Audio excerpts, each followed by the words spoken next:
세 번째 부동산에서 소장님 브리핑을 들었어요. 커피 하나 사가지고 가서 드리니까 무척 좋아하시더군요. 잘하셨습니다.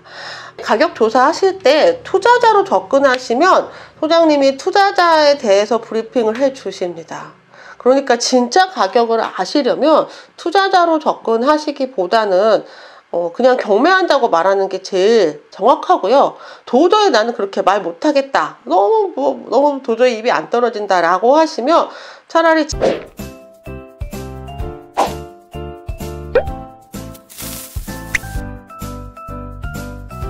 안녕하세요. 반갑습니다. 이현정입니다. 이 영상은 부동산 경매 무작정 따라하기 온라인 트레이닝 멤버분들을 위한 피드백입니다. 경매를 처음 시작하시는 초보자분들께 도움되는 내용이 포함되어 있어서 공개적으로 업로드하고 있습니다. 이번 물건은 2019 타경 13981 빨간코님 물건이에요. 청주 물건들 계속 보고 계세요. 상당구에 있는 아파트고요. 감정가 1억 6,500만원에서 1회 유찰해서 진행을 하고 있어요. 건물 면적은 84제곱 32평형 아파트입니다. 자, 먼저 물건 내역부터 볼게요. 13층 중에 4층이고요. 그리고 임차 내역 없이 주인이 살고 있는 집이에요. 소유권이 2012년도에 이사를 오셨고, 그리고 은행에서 근저당이 2건이 설정이 되어 있어요. 집 가격에 비해서 근저당 금액이 훨씬 크죠. 보통 주택담보대출만으로는 이렇게 안 나오거든요. 지금 이 물건 등기사항 증명서를 보니까 이 집에 관련된 회사가 채무자로 되어 있어요. 그러니까 회사에서 대출을 하면서 이 집을 추가로 근저당을 잡고 했던 것으로 보입니다. 그리고 은행에 가압류도 있고요. 저축은행에서도 가압류 있고 대부업체 돈이 많이 쪼들리는 집주인입니다. 그리고 세무서, 시청, 세금 체납도 동시에 진행이 됐군요. 그래서 경매는 신한은행에서 경매를 넣었어요. 현장에서 사진 찍으신 내용이 있어요. 밖에 외관 10단지 바로 앞에 고등학교가 있고 조금 더 가면 마을 공원이 있습니다. 자, 4층이라서 육안으로 보이죠. 1, 2, 3, 4. 4층이면 어느 정도 바깥에서 보이거든요. 별로 생활감이 없었습니다. 외관들 찍으시고 외관은 특별한 내용이 없었어요. 자, 현장 답사 일지도 확인해 볼게요. 감정가 1억 6,500만원이고 최저가 1억 3,200만원 1회 유찰돼서 진행을 했는데 입찰 기일이 7월 8일이었는데 유찰되고 다음 기일이 안 잡혔어요. 조금 이상하죠? 요거 잠시 후에 볼게요. 그리고 말소 기준 권리는 신한은행의 근저당이에요. 현장에 갔는데 우편함이 확인이 불가했고 관리사무소에서는 관리비에 대해서 아는 바가 없다고 답변해 주셨어요. 관리비 미납이 없다는 얘기인가요? 관리비 미납이 있는지 없는지를 조금 확인해 보실 필요가 있어요. 지금 이 집주인 같은 경우에 자금 상황이 매우 안 좋아 보이거든요. 아마 관리비 미납이 좀 있을 것 같아요. 그리고 오창 방사관 가속기 유치 소식이 있는데요. 또 악재도 있죠. 가장 큰 악재는 조정 대상 지역으로 선정됐다는 거예요. 맞아요. 인근에서 학부모들이 선호하는 지역이라고 하셨어요. 지난 7월에 최저가 1억 3,200만원으로 경매에 나왔는데 유찰되었고요. 인근의 부동산에 1억 5천만원으로 세팅하며 매매 가능하다고 문의했더니 잘 나간다고 답변해 주셨어요. 더 높이 리모델링을 해서 1억 7천만원까지 가능할 것으로 보인다고요. 구축이지만 전용 면적 대비 공간 활용도가 높다고 평가되고요. 지금 실거래가가 1억 4,200에서 6천 사이인데 실제 매물이 1억 5천에서 1억 7천으로 나와 있다고 하셨어요. 10단지 물건 좀 확인 좀 해볼게요. 최근에 거래가 조금 활발하게 이루어지고 있었는데요. 7월달 돼서 거래가 좀 뚝 끊겼죠. 조정 대상 지역에 포함된 이후로 거래가 또 끊겼다. 아마 매가도 조금 하락할 것으로 예상이 되는데요. 지금 호가가 1억 5천에서 1억 6천까지 있고요. 실제 거래는 1억 5천 선에서 거래가 되고 있어요. 뭐 계속 하락을 했다가 지금 바닥을 다진 것으로 보이긴 하는데 올소리를 다 하고 1억 7천으로 매도가 가능할지는 글쎄요. 조금 의심을 해볼 필요는 있을 것 같아요. 이 정도 올 소리를 한 후에 1억 6,500에 매물이 나와 있거든요. 지금 나온 지 며칠 됐는데 아직 거래가 안 되고 있어요. 매물이 적지 않습니다. 자, 여기서 7월 8일에 유찰이 됐는데 아직까지 기일이 안 잡혔다는 건 조금 이상한 일이에요. 지금 이 물건의 진행이 문제가 있는 것으로 보입니다. 문건 송달 내역증 확인해 볼게요. 자, 문건이 법원에서 오고 간 문건들이 여기 쭉 나와요. 송달 내역을 보니까 7월 10일에 채권자 매수 통지서를 발송했대요. 그리고 기각이 됐군요. 기각이 됐다는 건 이 경매가 더 이상 진행되지 않는다고 법원이 결정을 한 거예요. 채권자한테 매수 통지서를 발송한 이유는 이 물건을 경매로 처분을 해도 하나도 배당받지 못할 수 있기 때문이거든요. 그거를 무잉여라고 해요. 무잉여가 뭐냐? 경매는 채권자한테 채권 금액만큼 돈을 회수하게끔 하기 위해서 하는 절차죠. 채권자가 경매를 신청을 하면 그 배당으로 채권자의 돈을 돌려주게 됩니다. 그런데 이 채권자가 돈을 하나도 돌려받지 못하게 되면 잉여가 없게 되죠. 무잉여가 되면 이 경매를 계속할 이유가 없게 되죠. 그래서 채권자한테 경매가 계속돼도 지금 유찰이 됐기 때문에 누군가 낙찰을 받는다 하더라도 채권을 회수하지 못할 텐데, 그렇다면 채권자 당신 본인이 이 물건을 매수하겠습니까? 라고 물어보는 거예요. 채권자가 매수 통지서를 받아들이면 그냥 그대로 진행이 되고요. 채권자가 대답하지 않으면 그러면 무잉여로 인해서 기각이 됩니다. 그래서 이 물건은요, 진행하지 않아요. 이 물건은 진행하지 않습니다. 경매를 넣은 사람이 신한은행인데요. 아마도 신한은행이 이게 두 가지 중에서 요거로 경매를 넣었나 봐요. 그래서 무잉여가 되겠죠. 여기서 배당되고 여기 이제 근저당이 두 개 있으니까 아마 두 번째 근저당으로 경매를 신청한 것으로 보여요. 이렇게 자세한 내용까지 알지 못하더라도 지금 경매가 진행이 돼야 되는데 전혀 움직임이 없다라고 하면 문건 송달 내용으로 어떻게 진행이 되고 있는지 확인을 해 보실 필요가 있습니다. 이렇게 경매 물건을 계속 보다 보면 이렇게 물건이 취하가 되거나 기각이 되거나 이런 경우들이 상당히 많이 생겨요. 채권이 너무 적은 물건은 집주인이 빚을 갚아버리면서 취하가 될 수가 있겠죠. 반대로 채권이 너무 많은 물건들은 채권자가 경매를 다 진행을 해도 배당받을 수 있는 금액이 없다면 이 경매는 무잉여로 기각이 될 수도 있다라는 것을 알고 계시면 되세요. 이 물건이 혹시 취하되거나 기각이 될 수 있지는 않을까를 한 번씩 체크해 보시면 현장에 다녀오는 수고를 조금 덜 수 있죠. 열심히 사전 조사도 하고 현장 답사도 하고 했는데 이렇게 경매가 취하되거나 기각되거나 하면 참 기운 빠지죠. 그런데 이렇게 데이터를요 하나씩 만들어 놓으시는 건 굉장히 소중한 재산이 되실 거예요. 제가 실제로 수익을 낸 어떤 물건은요, 그 동네에서 몇 번이나 폐차를 했던 물건이었거든요. 그 물건이 딱 나오자마자 감정가가 굉장히 저렴하게 나왔다는 것을 알 수 있었고, 그래서 낙찰을 바로 받아서 수익을 낸 경우도 있습니다. 빨간 콘디, 이번에는 이 물건에 대해서 진행을 하진 않지만 다음번에 장자마을 물건이 나오면 조금 더 자신 있게 현장 답사를 하실 수 있을 겁니다. 자, 두 번째 물건은 2918 흥덕구에 있는 효성 아파트예요. 감정가 1억 9,100만 원에서 1회 유찰해서 1억 5,280만 원으로 진행을 하고 있어요. 건물 전용 30평 물건이고요. 1층이에요. 1층은 기준층보다 더 저렴합니다. 보통 2천만 원 이상 10% 정도 더 저렴하기도 하고요. 그래서 가격 조사를 하실 때 1층 기준으로 보셔야 돼요. 기준층과 1층은 가격 차이가 있습니다. 말소기 중 권리는 근저당이고요.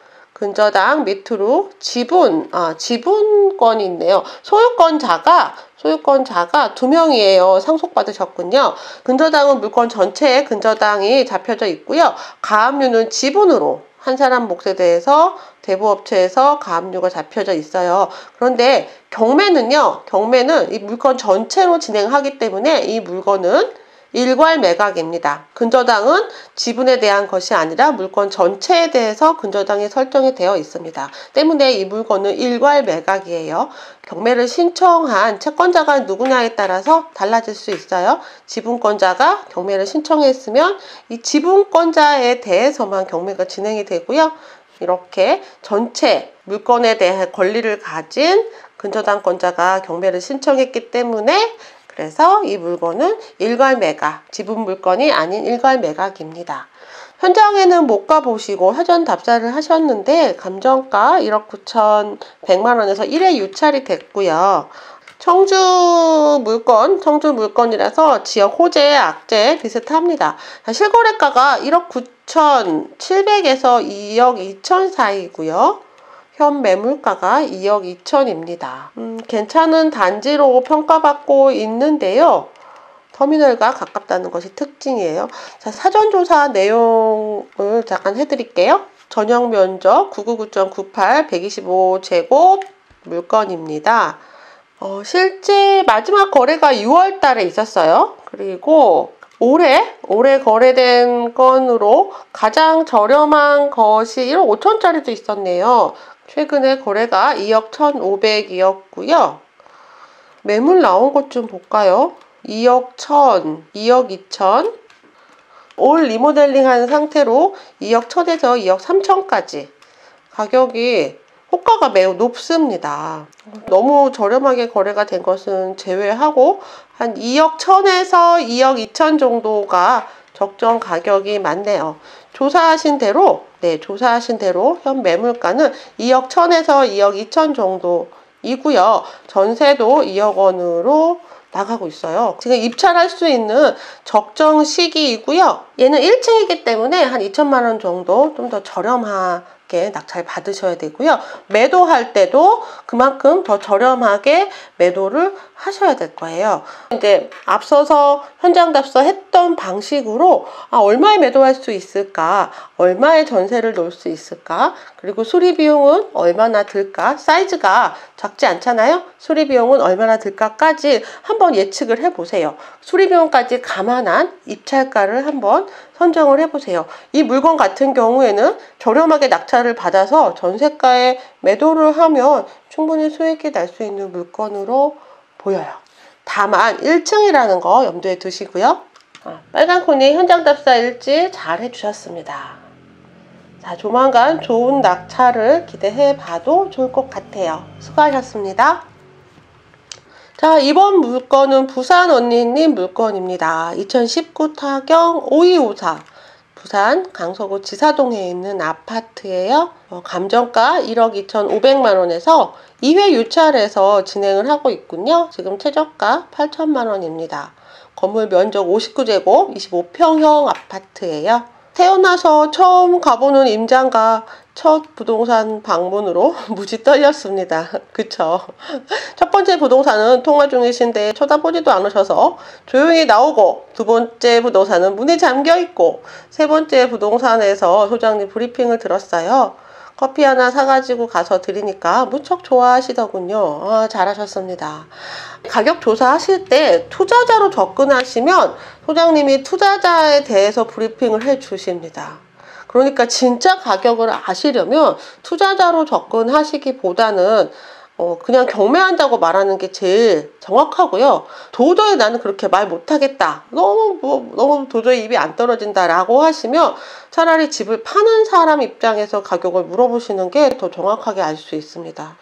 이 부동산 소장님들이 집을 사고 싶은 사람한테 말하는 가격과 집을 팔려는 사람한테 말하는 가격이 조금 달라요. 그래서 현장 조사, 가격 조사를 하실 때 정확한 가격을 조사를 하시려면 그냥 경매를 하려고 한다라고 하시는 게 제일 정확한 가격이에요.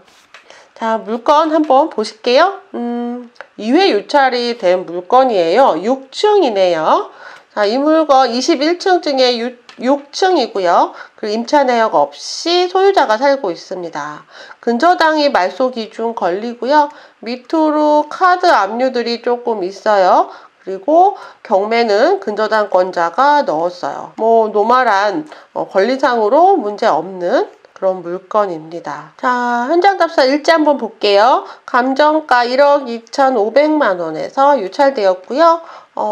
인수권리 없이 깨끗합니다. 주인이 거주하고 우편물도 없었고 현관도 깨끗했어요. 미납 공과금이 250만 원이고요. 2018년도 5월 달부터 현재까지 미납관리비는 400만 원이에요.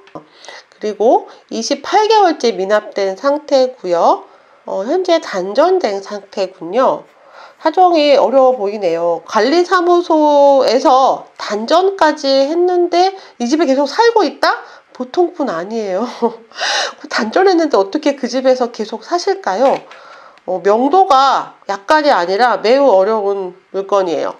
이 물건을 만약에 입찰을 하셔서 낙찰을 받으신다면 대화 없이 바로 법적으로 진행을 하시는 게 맞습니다. 이런 분하고는 대화가 불가능해요. 관리사무소에서 단전한 집에서 몇 개월이 넘도록 살고 있는 사람하고 대화를 하실 생각은 하지 마세요. 못합니다. 그냥 이런 물건은 명도가 매우 어렵다. 이런 물건은요, 대화하지 마세요. 굉장히 피곤해요. 자, 지역 호재 있고요. 그리고 쓰레기 매립지가 있으면 안 되죠. 그리고 조선 경기가 악화되어 있어요. 미음 산단 근로자들이 많이 살고 있는데 이 산단의 상태가 어떤지를 좀 체크해 보시면 좋을 것 같아요. 현재 실거래가는 1억 700에서 1억 1600, 1억 원에서 1억 1500 정도라고 보시면 되겠네요. 전세는 9천. 월세는 너무 낮아요. 월세로는 사람들이 살지 않을 것 같으네요. 그리고 매물은 현재 최소 1억 1000이라고 합니다. 금매 가격 1억 원이 있으면 이 물건은 1억 원짜리 물건이네요. 지금 최저가로 입찰을 해야 겨우 수익이 나겠는데요.